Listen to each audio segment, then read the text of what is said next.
Selamat datang di Nina Talk, menyajikan topik menarik seputar self-motivation, bincang literasi, dan perspektif tentang isu-isu terkini.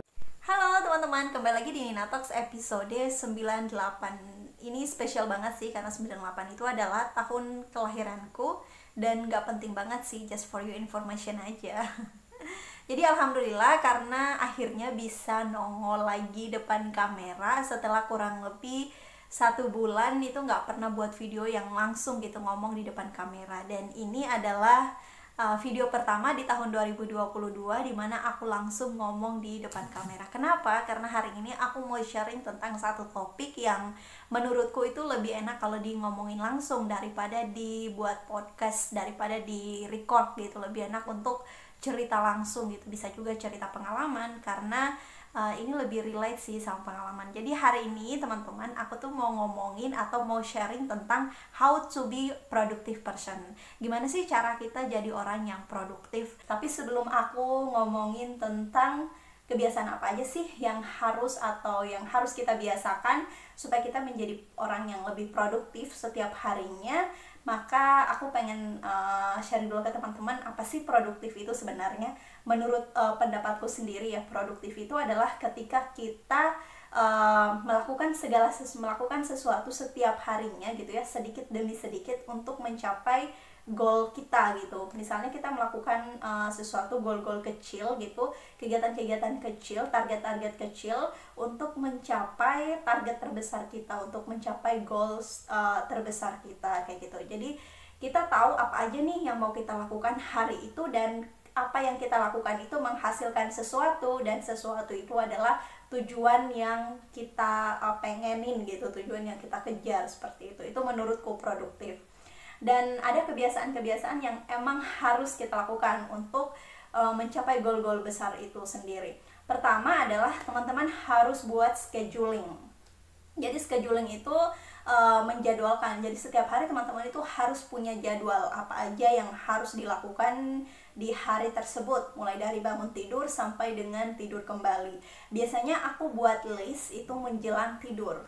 Teman-teman mungkin bisa buat listnya di kertas atau biasanya di Google Keep. Jadi aku biasanya buat listnya itu apa aja sih yang mau dilakukan besok, mulai dari bangun tidur sampai dengan tidur lagi, itu di Google Keep. Jadi bahkan kegiatan-kegiatan kecil, bahkan mungkin kegiatan mungkin sebagai seorang umat muslim ya, sholat aja ya udah ditulis, walaupun itu mungkin kewajiban dan emang kalaupun gak harus ditulis tetap harus dilaksanakan, tapi tetap harus ditulis menurutku. Jadi supaya kita itu memang bukan hanya hal-hal besar yang kita tulis yang akan kita lakukan esok hari, tapi bahkan hal-hal kecil pun, bahkan cuci baju dan lain sebagainya itu harus ditulis di situ. Susah sih di awal, tapi lama-lama kalau udah biasa ya jadi kebiasaan nantinya. Dicoba aja dulu. Dan kenapa sih kita harus buat schedule? Kenapa sih kita harus buat list-list seperti itu?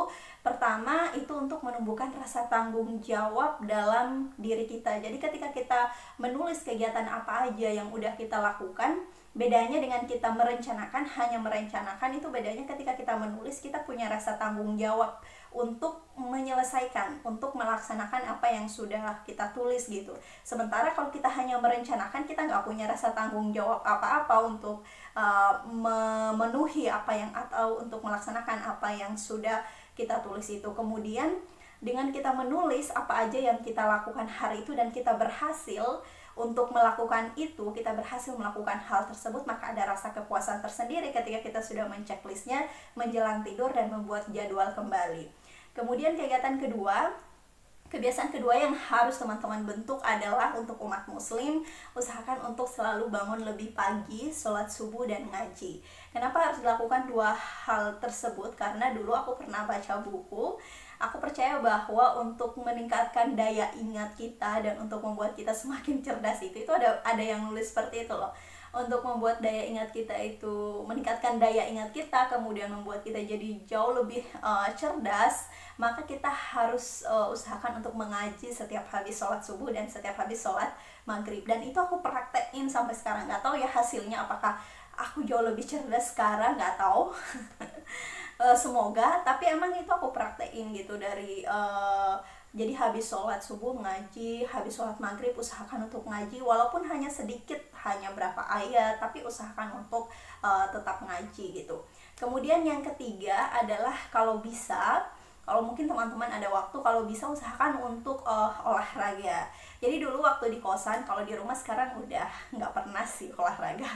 Dulu waktu di kosan, ya nggak harus lari juga sih. Waktu di kosan itu biasanya aku cari kayak senam-senam yoga gitu dan lain sebagainya di YouTube, kemudian diikutin jadi habis sholat subuh, habis ngaji biasanya langsung kayak gitu, langsung yoga atau semacam meditasi. Yang penting keringat kita itu keluar, teman-teman. Jadi kalau keringat kita keluar di pagi-pagi itu, badan kita jadi lebih ringan dan kita itu jadi lebih semangat untuk melakukan aktivitas sepanjang hari itu kayak gitu. Tapi kalau di rumah karena di rumah bangun pagi nggak ada kayak nggak ada waktu gitu untuk buat olahraga, jadi kayak langsung beres-beres rumah gitu, ya udah itu di skip aja, nggak apa-apa gitu. Kemudian teman-teman udah buat kan ya listnya apa aja yang mau dilakukan selama satu hari itu. Dan karena aku biasanya nulis, jadi kalau di kosan dulu itu aku emang punya golden time untuk nulis itu biasanya dari habis, kalau emang nggak ke kampus ya, biasanya dari habis pagi-pagi banget itu sampai jam 10 pagi. Biasanya itu aku pakai untuk nulis, karena kalau nulis di pagi-pagi itu biasanya idenya keluar, terus nulis juga jadi lebih ngalir gitu. Mungkin teman-teman juga bisa praktekin untuk teman-teman yang emang bukan pekerja kantoran ya, apapun yang teman-teman tekuni mungkin itu bisa dipraktekin juga gitu. Kemudian kebiasaan yang ketiga atau keempat sih, jadi lupa. Kebiasaan yang selanjutnya adalah sholat duha untuk umat muslim gitu. Jadi sholat duha itu kan untuk salah satu tujuannya adalah untuk meningkatkan rezeki kita juga kan kayak gitu. Jadi membuka hari dengan sholat kayak gitu, khusus untuk umat muslim ya. Kemudian biasanya yang aku lakukan juga selanjutnya adalah karena aku kan bukan seorang pekerja kantoran, bukan juga orang yang bekerja aku seorang freelance yang emang punya jadwal sendiri, yang emang mengatur sendiri jadwal kerjanya gitu. Jadi aku biasanya membuat ini jam kerja gitu, kayak dari jam segini sampai jam segini misalnya aku harus buat konten nih, ide kontennya apa, atau misalnya aku buat tulisan gitu. Aku mau menulis, misalnya aku ada project nulis untuk tulisan panjang, ya udah hari ini aku harus nyelesain 1 bab nih misalnya. Itu jadi goals besar aku selama hari itu gitu. Walaupun goals kecil lainnya udah dicapai, tapi itu goals besar aku. Misalnya aku harus buat konten per hari 1 video gitu, atau at least 2 hari 1 video gitu. Jadi aku harus buat kontennya, misalnya hari itu aku harus buat konten untuk video, kemudian harus recording, kemudian harus ngedit, harus upload, karena emang masih personal gitu, masih sendiri, dan emang harus diatur jadwalnya seperti itu. Kemudian kalau misalnya aku karena mungkin ada project untuk nulis novel atau nulis biografi, hari ini aku ada jadwal wawancara nih sama narasumber kayak gitu. Jadi dibuat kayak jadwal-jadwal kayak kegiatan-kegiatan inti di hari itu, dan itu harus ada jamnya teman-teman. Jadi apapun aktivitas teman-teman, misalnya kalau di rumah ya udah berarti selesai beres-beres rumah, selesai setelah semuanya dipastiin beres, baru kita buka laptop gitu dan mulai kerja misalnya sampai jam keberapa gitu. Dan itu seperti orang kerja kantoran juga sih menurutku, dan itu jauh lebih produktif juga. Jadi kita merasa kita juga itu kayak bekerja karena kita punya jam kerja sendiri gitu, kita bisa ngatur waktu sendiri, dan itu menurutku aku menikmatinya sih sejauh ini, dan lebih produktif menurutku. Dan aku mungkin lebih suka seperti itu jadwal kerjanya dibanding harus kerja di kantor, misalnya berangkat jam 8 kemudian pulang jam 4 sore. Malah aku lebih suka seperti itu karena bisa tetap melakukan kegiatan-kegiatan di rumah juga, dan apa yang aku kerjakan juga jadi tetap jalan seperti itu.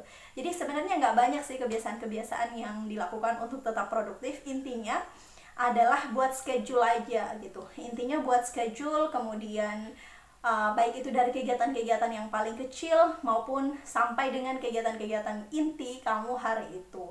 Misalnya kamu bisa buat 2 schedule, kayak 1 schedule untuk kegiatan apa aja sih yang mau kamu lakukan selama 1 hari itu. Kemudian yang kedua adalah kamu juga bisa buat kegiatan inti yang mau kamu lakukan. Misalnya kalau aku, hari ini aku ada jadwal wawancara nih sama narasumber untuk buku biografiku. Kemudian hari ini aku harus buat ide konten, tulisan untuk ide konten. Jadi hari ini aku harus recording, kemudian hari ini aku harus take video seperti sekarang gitu. Ya di jam apapun kita melakukan itu, yang penting itu jadwal kita terpenuhi gitu. Apa yang mau kita lakukan hari itu, apa yang kita udah tulis, kegiatan yang udah kita tulis hari itu terpenuhi, terlaksana ya di jam apapun, yang penting sebelum tidur dan sebelum hari esok lagi gitu. Karena besok kan kita sudah akan melakukan kegiatan lain lagi gitu. Dan kemudian kenapa sih kita harus buat schedule seperti itu? Karena kita nggak pernah tahu bahwa kegiatan, mungkin besok kita ada kegiatan lain lagi gitu. Jadi kita harus menyelesaikan tanggung jawab kita hari ini, kita harus menyelesaikan kegiatan kita hari ini, dan jangan menunda-nunda karena bisa jadi besok ada tambahan. Biasanya kalau ditunda-tunda itu nggak selesai-selesai teman-teman. Jadi kurang lebih seperti itu sih, nggak banyak. Intinya buat schedule, kemudian olahraga juga biar badan kita jadi lebih ringan untuk melakukan aktivitas sepanjang hari itu. Kemudian untuk umat muslim juga buka hari dengan sholat, ngaji, seperti itu. Dan yang terakhir mungkin setelah menjelang tidur, setelah kita memastikan semuanya udah selesai, mungkin menjelang tidur itu saatnya kita untuk mengevaluasi, untuk menceklis apa aja sih yang udah kita lakukan sepanjang hari itu. Kalau mungkin ada batuk dulu ya. Kalau mungkin ada yang belum terlaksana, mungkin ada yang belum tercapai karena ada hal-hal lain gitu, kita waktu kita nggak nyampe gitu, bukan waktu kita nggak nyampe sih, maksudnya kegiatan itu terlalu banyak gitu untuk hari itu, nggak bisa diselesaikan semua. Ya udah, nggak apa-apa, nggak usah merasa bersalah, kita masih bisa menyelesaikannya esok hari. Yang penting kan kita sudah melakukan nih sebagian gitu, sudah ada yang kita lakukan, daripada nggak sama sekali, daripada selama 1 hari itu kita uring-uringan atau hanya sekedar scrolling Instagram nggak jelas, padahal orang-orang di luar sana itu berlomba-lomba loh teman-teman untuk mewujudkan mimpi-mimpi mereka. Jadi, dan aku juga bersyukur sih di zaman sekarang, di zaman teknologi sekarang itu kita nggak harus, kita itu sudah punya tempat, sudah punya platform untuk berkarya. Jadi nggak bingung lagi mau berkarya di mana gitu, karena kita udah punya platform digital untuk menampung karya-karya kita. Intinya teman-teman, buat kegiatan inti itu disesuaikan sama kerjaan teman-teman gitu, apapun kerjaan teman-teman. Karena